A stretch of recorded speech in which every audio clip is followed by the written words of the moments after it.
बिस्मिल्लाहिर्रहमानिर्रहीम। अस्सलामु आलैकुम, आदाब। আজকে আমি কথা বলবো দেশীয় আন্তর্জাতিক বিষয় নিয়ে। তার আগে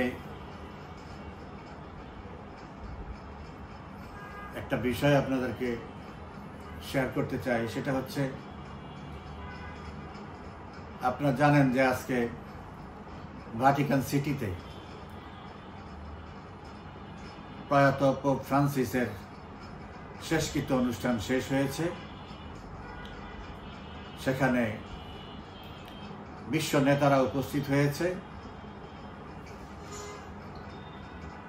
তার মধ্যে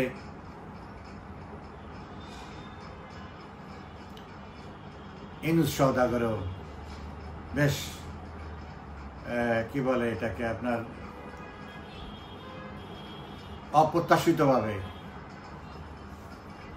তিনি একটা সফরে ছিলেন কাতারে, 3 দিনের সফর। 22 তারিখ সন্ধ্যে 22, 23, 24 তারিখে তার ঢাকায় ফিরে আসার কথা। এর মধ্যেই পোপ মারা গেছে।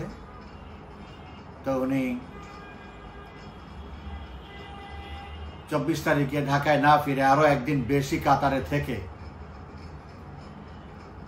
তারপরের দিন গতকালকে ইটালি গিয়েছেন। তারপর ভাটিকানে গিয়ে ওখানে পোপের ফুল দিয়েছে বা শ্রদ্ধা জানিয়েছে। আবার আজকে শেষকৃত্য অনুষ্ঠানে অংশগ্রহণ করেছে।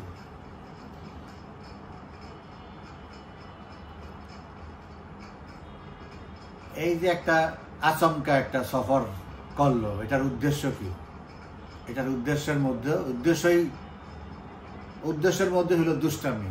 উনি তো পোপের প্রতি শ্রদ্ধা জানানো ওনার উদ্দেশ্য না। ওনার উদ্দেশ্য হলো উনি জানেন যে এখানে প্রেসিডেন্ট ট্রাম্প আসবে। তো কোনো এক চক্করে যদি তার সামনাসামনি বা কাছাকাছি হয়ে যায়,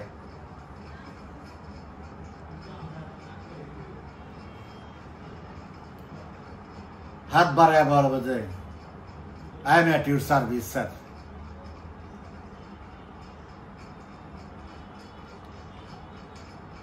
আর একান্তই যদি কাছে না যেতে পারে, তাহলে দূর থেকে হয়তো হাতটা উঠাইয়া চোখে চোখে একটা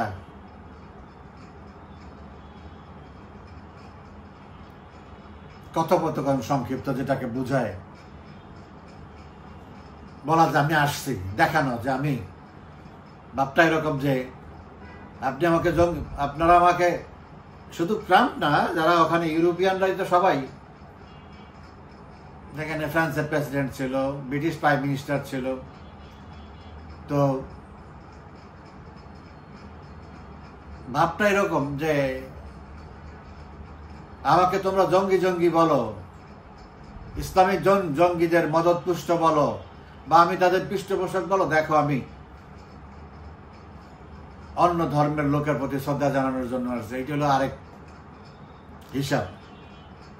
তো যাই হোক, মিশন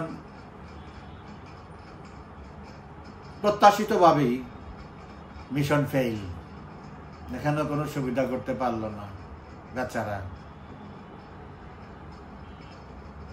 আমাদের দেশে ওনার যে ইনফ্লুয়েন্সাররা আছে, ইউটিউবাররা আছে, বা বিভিন্ন কেনা সাংবাদিকরা আছে, তারা তো ওনাকে পারলে বিশ্বের সেরা ব্যক্তি হিসাবে প্রচারাচার করে,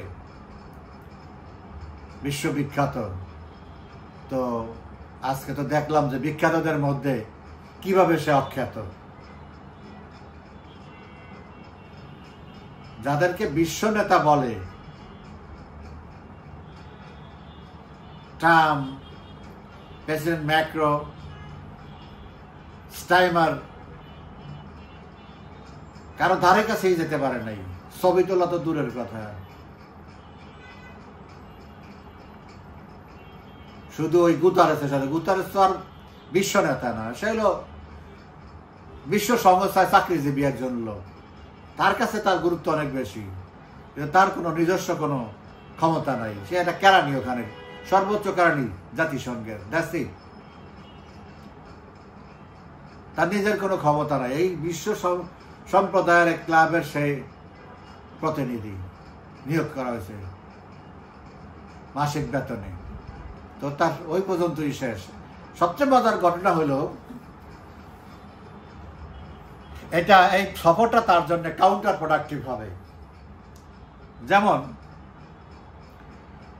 উনি গেল ট্রাম্পের আশায়, কিন্তু সামনে পড়ে গেল ট্রাম্পের শত্রু, ওনার মিত্র, উনি ওনাকে যে এই তার মসনদ দখল করে দিছে সেই বাইডেন সাহেব, উনি হয়তো জানতো না যে উনি আসবেন, তার সামনে পড়ে গেছে। তারপরেই তার পিছনে গুড়গুড় গুড়গুড় গুড়গুড় করছে, একেবারে সেই বেশ কিছুটা সময় তার পিছনে গুড়গুড় গুড়গুড় করছে। তো এগুলি সব ছবি আছে এবং ইনফরমেশন ট্রাম্পের কাছে যাবে যে এখন পর্যন্ত ওর গাছ ছাড়া ওখানেই আছে। তো এই জন্য আমি বললাম যে পুরো সফরটা তার জন্য কাউন্টার প্রোডাক্টিভ হয়ে গেল আর কি, মানে হিতে বিপরীত যাকে বলে আর কি। তো যাই হোক, এই হলো ইউনূস সওদাগরের অবস্থা। আপনারা জানেন যে রাখাইন নিয়ে একটা বড় ধরনের, রাখাইন এবং আরাকান আর্মি, এটা নিয়ে আমাদের এই অঞ্চলে একটা বড় ধরনের ষড়যন্ত্র পশ্চিমারা করতেছে এবং এই সম্পর্কে আমি বেশ কয়েকবার আমার বিভিন্ন ভিডিও প্রোগ্রামে আমি বলেছি। এখন পরিস্থিতি সর্বশেষ যে অবস্থায় এসে দাঁড়িয়েছে সেটা হচ্ছে যেই গতিতে, যেইভাবে এটা এই ষড়যন্ত্র বাস্তবায়ন হওয়ার পরিস্থিতি সৃষ্টি হয়েছিল, এখন আমি মনে করি পরিস্থিতি থমকে গেছে। কেন? কয়েকদিন আগে, সম্ভবত 3 দিন হবে আর কি, 3-4 দিন আগে বার্মার সরকার বাংলাদেশের কাছে তীব্র প্রতিবাদ পাঠিয়েছে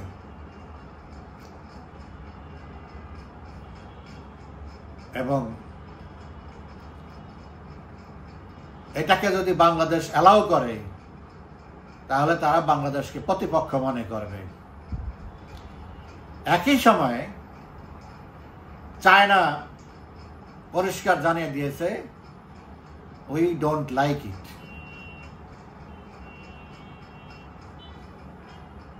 স্পষ্ট একদম জানিয়ে দিয়েছে। এখন ইন্ডিয়া, এখানে এই প্রজেক্ট যদি সফল হয় তাহলে অ্যাজ এ ইন্ডিয়া তার কোনো ক্ষতি নেই, কারণ এখানে যে দুইটা ইন্টারন্যাশনাল প্লেয়ার, একটা হলো পশ্চিম, একটা হলো পূর্ব হলো চায়না মায়ানমার, ব্যাকআপে হলো রাশিয়া, পশ্চিম হলো আমেরিকা, ইউরোপ। এই তো এখন ইন্ডিয়ান পজিশনটা হচ্ছে সফল হইলেও তার কোনো লস নাই প্রজেক্ট, বিফল হইলেও তার কোনো লস নাই, বিকজ রাশিয়া এবং মায়ানমারের সাথে তার রিলেশন অত্যন্ত চমৎকার। অন্যদিকে আমেরিকার সাথে, ইউরোপের সাথেও তার রিলেশন চমৎকার, যার কারণে ওপেন এখানে সে কোনো পক্ষ নিচ্ছে না। যদি না বাংলাদেশ থেকে তাকে রিকোয়েস্ট করা হয় এই পরিস্থিতিতে আমি এখন কি করব, তুমি আমাকে হেল্প করো, তাছাড়া ইন্ডিয়া এখানে কোনো রোল প্লে করতে অ্যাবস্টেইন থাকবে, এখানে তারা আসবে না। কারণ আমি আগে বললাম দুই পক্ষই তাদের, যেই পক্ষই জিত কিন্তু কিছু করলাম না, আমি নিরপেক্ষ। সো কিন্তু সমস্যা হচ্ছে এই প্রজেক্ট এটা কতটুকু আগাবে I am not sure, because আমি মনে করি এটা যেহেতু চায়না অলরেডি মুখ খুলে ফেলছে, আর সবাই জানে রাশিয়া মায়ানমারের খুব ক্লোজ ফ্রেন্ড, অস্ত্রশস্ত্র সবই দেয়, টাকা পয়সাও দেয়, খাদ্য দেয়। খাদ্য অবশ্য প্রয়োজন নাই, অন্য টেকনিক্যাল সাপোর্ট দেয়, স্যাটেলাইট সাপোর্ট দেয়, কোথায় কি হচ্ছে না হচ্ছে স্যাটেলাইট থেকে সব তাদের কাছে ইনফরমেশন দেয়। সো রাশিয়ান এখানে ক্লিয়ারলি এখানে একটা পক্ষ, সেটা আগেই জানাই দিচ্ছে। তো এরকম একটা কন্টেস্টিং সিচুয়েশনে এটা খুব যে বাড়বে আমার তা মনে হয় না। তো আপাতত আমার মনে হয় এটা নিয়ে খুব একটা সামনে আমেরিকা আগাবে না। তাতে করে যেটা হবে যে আমাদের দেশের অধিকাংশ মানুষ, আমাদের পক্ষ বা আমাদের বিপক্ষ সবারই একটা ধারণা হয়েছিল বা এখনো হয়তো আছে যে আমেরিকার স্বার্থ অর্জন করার জন্য, আমেরিকান মিশন সফল করার জন্য ইনুস যেহেতু অবৈধ সরকার, অবৈধ মানে হলো সবসময় দুর্বল, তার কোনো সে নাই, পাওয়ার যা বলবে সে তাই করবে, তার কোনো লিগ্যালিটি নাই, লেজিটিমেসি নাই, এবং পিপলস পাওয়ারও নাই। সো সে হলো পুতুলের মতো, যেভাবে হাত উঠাবে সেভাবে হাত উঠাবে, যেভাবে পা সরাবে সেভাবে, যেভাবে চাইবে সেভাবেই হবে। সো এটা আমেরিকার জন্য একটু কমফোর্টেবল ছিল যে তাকে দেয় এই কাজটা সারা, কারণ এখানে কোনো রাজনৈতিক সরকার আসলে সেটা সম্ভব কঠিন হতো। শেখ হাসিনা তো প্রশ্নই আসে না, বলতোই না, সাহসই পাইতো না। অন্য কোনো কেউ থাকলে সেখানে একটু বড় ধরনের দেন দরবার হইতো। তো যেটা আমি সবসময় বলে আসছিলাম যে এই ধরনের সিচুয়েশনে আমি এখনো মনে করি যদি সেই ধরনের সিচুয়েশন হয়,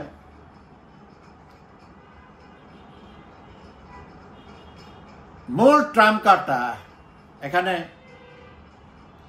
আমাদের আইন শৃঙ্খলা বাহিনী বা আমাদের সশস্ত্র বাহিনীকে সাপোর্ট দিতে হবে, লিগ্যাল গাইডেন্স দিতে হবে, লিগ্যাল সাপোর্ট দিতে হবে। এরকম একটা সিচুয়েশনের ইউজের কথা সশস্ত্র বাহিনী এখানে যাওয়া উচিত না, যাওয়া ঠিক হবে না, এবং আদৌ যাবে কিনা নট শিওর, সম্ভাবনা খুব কম। তো সেরকম একটা পরিস্থিতিতে এরকম একটা যুদ্ধে যাওয়া, একটা বিদ্রোহী গ্রুপকে, নন স্টেট বিদ্রোহী গ্রুপকে সমর্থন দেওয়া, এটা একটা জাতীয় ইস্যু এবং জাতীয় ঐক্যমতের ব্যাপার আছে, জাতীয় সিদ্ধান্ত। তাহলে সিদ্ধান্ত এখন কে নিবে? প্রধানমন্ত্রী দেশে নাই, মন্ত্রীরা দেশে নাই, সংসদ সদস্যরা বাইরে। অন্যান্য নর্মাল অবস্থায় কি হয়? এরকম শিশু হলে যুদ্ধকালীন কোনো সিচুয়েশনে বা সিরিয়াস কোনো ইস্যুতে সংসদ না থাকলেও রাষ্ট্রপতির ক্ষমতা আছে, সাংবিধানিকভাবে সে সংসদ ডাকতে পারে, ডেকে ওই ইস্যুটাকে সে সংসদের মাধ্যমে সেটা সিদ্ধান্ত নিতে পারে। কারণ রাষ্ট্রপতিরও আমাদের যে সাংবিধানিক সিস্টেম, সেখানে রাষ্ট্রপতির সুযোগ নাই, আর সংসদ কখনো বিলুপ্ত হয় না, প্রধানমন্ত্রীর পদও বিলুপ্ত হয় না, যতক্ষণ না পর্যন্ত আরেকটা ইলেক্টেড নির্বাচিত সরকার না আসে, নির্বাচিত সংসদ না আসে। স্পিকার নতুন স্পিকারের কাছে হ্যান্ড ওভার করবে, নতুন সংসদ সদস্যরা শপথ গ্রহণ করার সাথে সাথে অটোমেটিক কারেন্ট সংসদ সদস্যরা হয়ে যাবে, বিলুপ্ত হয়ে যাবে তাদের পদ। যতক্ষণ না পর্যন্ত নতুন সংসদ আসবে, ততক্ষণ পর্যন্ত এই সংসদ, এই প্রধানমন্ত্রী বহাল আছে। এবং জাতীয় যে কোনো দুর্যোগে এই সংসদ, এই প্রধানমন্ত্রী তার সিদ্ধান্ত দিতে পারবে যদি রাষ্ট্রপতি সংসদ কল করে। এটা হলো একদিক। তো সেই দিক দিয়ে আমরা মনে করি না যে সেই পরিস্থিতি হবে বা সেই পরিস্থিতিতে যেতে হবে, বা সেরকম কোনো সিচুয়েশন হলে শুধু আরাকান না, এখানে বড় ধরনের বন্যা হতে পারে, যে এখন কি করবে, বা পলিটিক্যাল টার্মোয়েল হতে পারে, যেটা 5 তারিখে যেরকম ঘটনা হয়েছে তার চেয়ে বড় ঘটনা হতে পারে। তখন কি হবে? ওই একই কথা, রাষ্ট্রপতি তখন সিদ্ধান্ত নিবে সাংবিধানিকভাবে, সেভাবে বলা আছে কিভাবে কি করতে হবে। সো ট্রাম্পের যে কথা বলছিলাম, তো যেই চিন্তাটা করেছিল যে ট্রাম্প বা আমেরিকা কিছু বার্নিং ইস্যু নিয়ে ইন্টারন্যাশনালি ব্যস্ত। প্রথম ইস্যু হলো ইউক্রেন, তারপরে আবার তার মধ্যে শুরু করেছে ট্যাক্সেশন, ট্যারিফ ইস্যু,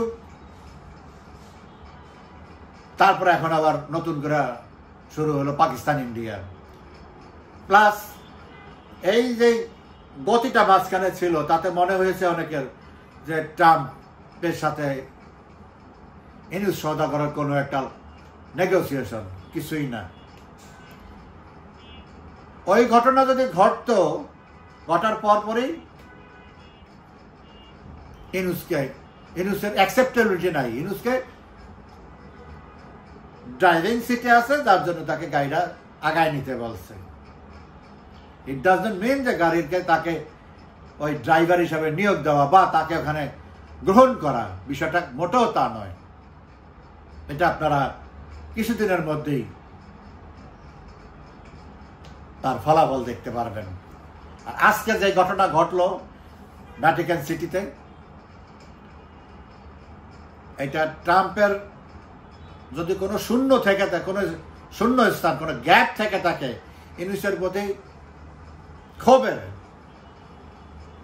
আজকে বাইডেনের সাথে তার যেই পিছনে ঘোরাঘুরি করছে, এই রিপোর্ট তার কাছে চলে গেছে, তাতে করে যে ক্ষোভের যে গ্যাপ ছিল ওটা পরিপূর্ণ হবে, এটা হলো আমার ধারণা। দেখেন, পাকিস্তান ইন্ডিয়ার যে ঘটনাটা ঘটলো, দুঃখজনক ঘটনা ঘটলো, সন্ত্রাসী কাণ্ড ঘটলো, এতে করে আমরা এখনো তোপের মুখেই আছি। কারণ রিয়েল যে অ্যাকশন, সেই অ্যাকশন কিন্তু এখনো ইন্ডিয়া শুরু করেনি।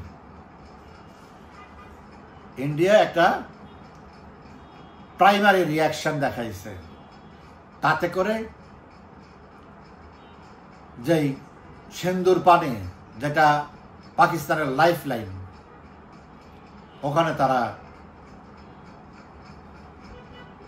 ইন্ডিয়া প্রাইমারি রিয়াকশন হলো এই পর্যায়ে। আপনাকে অ্যাসেস করতে হবে ব্যাপারটা, যে প্রাথমিক প্রতিক্রিয়া যদি হয় সিন্ধুর মতো পাকিস্তানের লাইফ লাইন কেটে দেওয়া, তাহলে এটার একটা মূল ঘটনার একটা মানে সিমিলার রিয়াকশন আছে বা একটা অ্যাকশন আছে। সেই অ্যাকশনটা কি হতে পারে? আমরা টিভিতে বা পত্রপত্রিকায় যেভাবে আমাদের এখানে সিন্ধুর এই পানি নিয়ে যে প্রচারণা হচ্ছে, আমি খুব অবাক হয়ে যাই। কিছু কিছু পত্রিকা, বিশেষ করে প্রথম আলো যে সমস্ত ফিচার ছাপায়, এগুলি দেখলে কিছু পরে আর পড়ি না যে এটার মধ্যে আর কি আছে।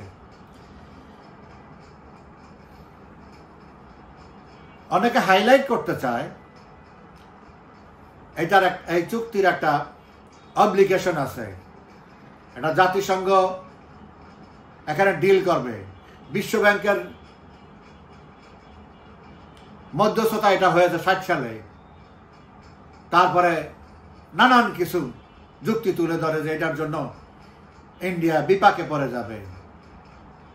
So Indians are not that much stupid যে এইসব জিনিস কি করলে কি হবে এটা বুঝে না, বা না বুঝে একটা রিয়াকশন আমি দেখাইলাম। এই ঘটনা ইন্ডিয়ান ফরেন পলিসিতে এখন পর্যন্ত আমার জানা মতে হয় নাই যে ইন্ডিয়ার জন্য কোনো অ্যাকশন রিয়াকশন কাউন্টার প্রোডাক্টিভ হয়েছে। They are very much calculative, very very calculative, যার জন্য আজকে ইন্ডিয়া এই পর্যায়ে আসছে। Similarly Pakistan hot headed, stubborn টাইপের লোক, যার জন্যই পাকিস্তান আজকে এই পর্যায়ে আসছে। 47-এ যখন দুইটা রাষ্ট্র ভাগ হয়, ইন্ডিয়া অনেক বড়, পাকিস্তান ছোট, কিন্তু পাকিস্তানের ইকোনমি ইন্ডিয়ার চেয়ে ভালো ছিল এবং কয়েক বছর আগার ছিল ভালো। শুধু এই গরম বুদ্ধি, মোটা বুদ্ধি আর ঘাট তারামের জন্য কিছু হইলি লড়কেলেঙ্গে, এই যে একটা মনোভাব তাদের, এই কারণে তারা আজকে একটা ভিখারি রাষ্ট্রে পরিণত হয়েছে। এক পারমাণবিক বোমা ছাড়া আর কিছু নাই, ওই একটাই চালান, তাও সিন করে দিছে দেখে। কারণ এই পারমাণবিক বোমা না থাকলে সত্য, এই পারমাণবিক বোমাই তাদেরকে এখন পাকিস্তান নামটা রাখছে, আর না তো বহুত আগেই পরিষ্কার হয়ে যেত। তো যাই হোক, ইন্ডিয়া যা করার কারণে তার ইকোনমিক পাওয়ার অনেক strong, 4th largest economy in the world, তার বিলিয়ন বিলিয়ন ডলার। এই কয়েক আবার বলে কিছু লোকজনে যে পাকিস্তানের আকাশ সীমা বন্ধ করে দেওয়াতে ইন্ডিয়ার অনেক ক্ষতি, ইন্ডিয়া বিপাকে পড়ে গেছে। আরে পাকিস্তানের আকাশ সীমা যতবার পাকিস্তানের সাথে ঝামেলা হয়েছে প্রত্যেকবারই বন্ধ করছে। 19 সালে যখন সমস্যা হয়েছে তখন 5 মাস বন্ধ ছিল। এগুলি ইন্ডিয়ান হিসাবে আছে। আমার মতো সাধারণ মানুষ, ক্ষুদ্র মানুষের যদি এইসব হিসাবগুলি টাস করে বলে দিতে পারি বা হিসাব করতে পারি, তো Indian their creator, their manager, successful manager, they can think and do it very much properly. তো এখন কথা হচ্ছে যে পাকিস্তানের কেউ যদি ম্যাপটা দেখে তাহলে বুঝবে যে পাকিস্তানটা এইভাবে পুরা ইন্ডিয়ার এই পাশে। তো পাকিস্তানটা ক্রস করতে হলে পাঞ্জাব, গুজরাট, এছাড়া আর না। তো ওইটা পাঞ্জাবে গুজরাটে না যায়, তারা শাটল ফ্লাইটে দিল্লি হয়ে সেখান থেকে চলে যাবে সোজা ডান সাইড দিয়ে চলে যাবে। হ্যাঁ, আমি তো আগে বলছি পরশুদিন সম্ভবত যে 20-25 মিনিট বা 30 মিনিটের একটা টার্নিং আছে এখানে।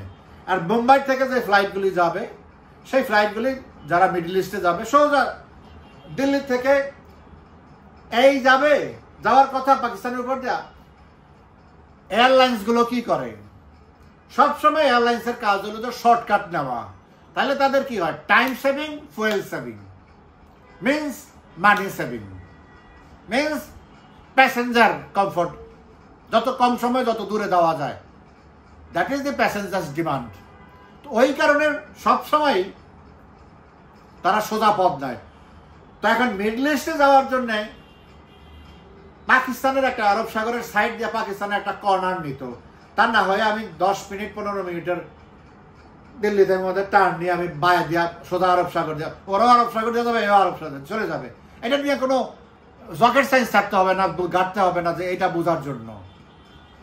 কিছু দেশ আছে সরাসরি পাকিস্তানের পেটের উপর দিয়া যেতে হয়, যেমন কাজাকিস্তান বা আজারবাইজান, এইসব জায়গায় ইটস নট দ্যাট ইম্পর্টেন্ট। এটা এখন ওই টার্ন নিয়ে যেতে পারবে যে কিরগিজস্তান, তুর্কমেনিস্তান এই সাইড নিয়ে এইভাবে যেতে হবে, বায়ে যাবে আর সোজা চলে যাবে, ডানে চলে যাবে ব্ল্যাক সি পার হয়ে ইউরোপে, আমেরিকায়। সো এটা যারা ট্রাভেল করে, যারা এই জিনিসগুলো বুঝে, তাদের এখানে সহজ। এখানে প্রচার করতেছে এইটা, এই বিষয়টা ইন্ডিয়া কিন্তু এখনো রিটালিয়েট করে নাই, যে তার আকাশ সীমা কিন্তু বন্ধ করে নাই পাকিস্তানের জন্য। খবর আছে এটা বন্ধ করলে চায়না হয়ে ঘুরে যেতে হবে, অথবা আরব সাগর হইয়া বঙ্গোপসাগর হইয়া তারপরে যেতে হবে। সেই নিউজিল্যান্ড, অস্ট্রেলিয়া, মালয়েশিয়া, ভিয়েতনাম, এই লাওস, কম্বোডিয়া, যত ইস্টে যা আছে সব। সো এখনো করে নাই, কেন করে না এটা আমি বুঝতেছি না। বাট পাকিস্তানটা করার পরে এটা স্বাভাবিকভাবে করার কথা ছিল, কিন্তু কেন করে নাই এটা একটা very secret diplomacy. So I don't know why they did not do it. হয়তো করে ফেলবে। আচ্ছা, এখন ইন্ডিয়া একটা মিলিটারি অ্যাকশন নিবেই, এই ব্যাপারে কোনো সন্দেহ নেই। সেটা ছোট হোক আর মাঝারি হোক, একটা মিলিটারি অ্যাকশন তারা নিবেই, এ ব্যাপারে কোনো রকমের কোনো সন্দেহ নেই। সেটা কবে নিবে, কখন নিবে, দিট ইজ দেয়ার কমফোর্টেবিলিটি, বাট নিবেই। হ্যাঁ, পাকিস্তান এখন বলতেছে আমরা তদন্ত করব, আন্তর্জাতিক তদন্ত করুন। তো পাকিস্তানের তো বিষয় না এটা ডিসাইড করার, এটা ভিকটিম যে তার সিদ্ধান্ত। ভিকটিম ইন্ডিয়া, সে সাফার করছে, তার মানুষ মরছে, তার ভিতরে এই ঘটনা ঘটছে, সো সে ডিসাইড করবে তার আন্তর্জাতিক তদন্তের প্রয়োজন আছে কি না। একটা কথা পরিষ্কার, সেটা হচ্ছে যে এগুলি করে কোনো লাভ হবে না। অলরেডি $500 বিলিয়ন পাকিস্তানি এক্সপোর্ট ইন্ডিয়াতে হয়তো বন্ধ হয়ে গেছে। ইন্ডিয়া কিছুই রপ্তানি করে না, ইন্ডিয়ার কোনো নয়, সামান্য বাংলাদেশি টাকায় কত 1400-1500 কোটি টাকা, এটা তো কোনো বিষয় না। সো ইন্ডিয়ার কত টাকার ক্ষতি হলো এই চিন্তা না করে যারা এগুলি নিয়ে মাথা কামায়, তারা যেন চিন্তা করে পাকিস্তানের কি হয়েছে এবং পাকিস্তানের কি হবে। ইন্ডিয়ার চিন্তা করে লাভ নাই। 2, 4, 5, 10 কোটি ডলারে ইন্ডিয়ার কিছু যায় আসে না, কিছুই যায় আসে না। It's such a big economic পাওয়ার যে কিছুই যায় আসে না। ইভেন 2, 4, 5, 10 বিলিয়ন ডলারেও কিছু যায় আসে না। কারণ এই যে একটা ঝামেলা হয়েছে, তাতেই ডাইরেক্ট আর ইনডাইরেক্টলি ইন্ডিয়ার অন্তত $5 বিলিয়ন ক্ষতি হয়ে গেছে। It doesn't matter at all. এটা নিয়ে ইন্ডিয়া এগুলি নিয়ে মাথা ঘামায় না। ইন্ডিয়া বহু দেশের এরকম ঋণ দেয়, এখন আমাদের দিছে 8 বিলিয়ন, শ্রীলঙ্কারে দিছে 7 বিলিয়ন। এগুলি বিলিয়ন এখন ইন্ডিয়ার কাছে কোনো বিষয় না। তার রিজার্ভে পড়ে আছে $650 বিলিয়ন পড়ে আছে, কাজে লাগাইতে পারতেছে না। সো এত সহজ সরলে চিন্তা করার কোনো কারণ নাই। বাট আমার এটা ইন্ডিয়া নিয়ে লাস্ট কথা হচ্ছে, India will strike back sooner or later, এবং পাকিস্তানও করবে। পাকিস্তানও কাউন্টার অ্যাটাক করবে, এটাও ঠিক। যুদ্ধটা আবার বড় আকারেও হইতে পারে। একটা জিনিস মনে করে দিই, পারমাণবিক অস্ত্র যেমন একটা দেশকে ধ্বংসের হাত থেকে রক্ষা করে, অ্যাট দি সেম টাইম পারমাণবিক অস্ত্র থাকলেও একটা বড় ধরনের যুদ্ধ হবে না এটার কোনো নিশ্চয়তা নেই। তার জন্য আমি বলবো ইউক্রেনের রেফারেন্সটা তারা যেন নেয়। Russia is the world's largest পারমাণবিক বোমার স্টক। সারা পৃথিবীতে যা আছে পারমাণবিক বোমা অলমোস্ট সেম কোয়ান্টিটি রাশিয়ার একাই আছে। আবার রাশিয়ার এগেনস্টে যারা ওখানে যুদ্ধ করছে, আমেরিকা, ব্রিটেন, ফ্রান্স, তাদের সবার পারমাণবিক আছে। তার জন্য কি যুদ্ধ বন্ধ হয়েছিল? বড় রকমের যুদ্ধ হয়েছে, শুধু বড় রকম না, পারমাণবিক বোমা আর কয়েকটা বড় ধরনের মিসাইল ছাড়া সব ধরনের অস্ত্র এখানে ব্যবহার করা হয়েছে, এবং নতুন নতুন অস্ত্র তৈরি করে এখানে সেগুলি টেস্টও করছে উভয় পক্ষ। তো একটা এক্সট্রিম পর্যায়ে যাওয়ার পরে দেখছে যে এখানে রাশিয়ার সাথে কিছু করা যাবে না, বরং রাশিয়া ইঞ্চ বাই ইঞ্চ আগাচ্ছে, এবং এইভাবে চলতে থাকলে একটা সময় পুরা ইউক্রেনই তারা দখল করবেন, এইভাবে কোনো সন্দেহ নেই। সেটা প্রেসিডেন্ট ট্রাম্প এই কয়েকদিন আগে স্বীকার করছে যে ইউক্রেন বা ইউরোপের সামনে এখন প্রশ্ন, যে অবস্থায় আছে সেই অবস্থায় রাশিয়ার সাথে নেগোশিয়েট করবে নাকি পুরো ইউক্রেন হারায় ফেলবে, এই পর্যায়ে পৌঁছে গেছে। তো এখানে তো সবার কাছেই নিউক্লিয়ার বম আছে, ওইটা ইউজ করার প্রশ্ন আসে না। তো এখানেও পাকিস্তান এবং ইন্ডিয়াতেও নিউক্লিয়ার বম আছে। ওইটা হইলো যখন এক্সিস্টেন্সিয়াল প্রবলেম হবে, তখন যে ওইটা যে না, আমি এটা ইউজ না করলে আমার দেশটা থাকবে না, আমার দেশটা দখল করে নিয়ে যাবে, ইন দ্যাট কেস তো ইন্ডিয়ার এমন কোনো চিন্তা নাই যে পাকিস্তানকে দখল করতে হবে, ইটস এ লুজিং কনসার্ন। তো আমি মনে করি না সেই পর্যায়ে যাবে, বাট একটা যুদ্ধ হবে বড় রকমের, এবং আমি মনে করি India must show its muscle এবং they will do it. এটাই হলো আমার কনক্লুশন এইটার ব্যাপারে আর কি। অপেক্ষা করেন, দেখেন কি হয়, আমরাও দেখি। ভালো থাকবেন সবাই, ধন্যবাদ।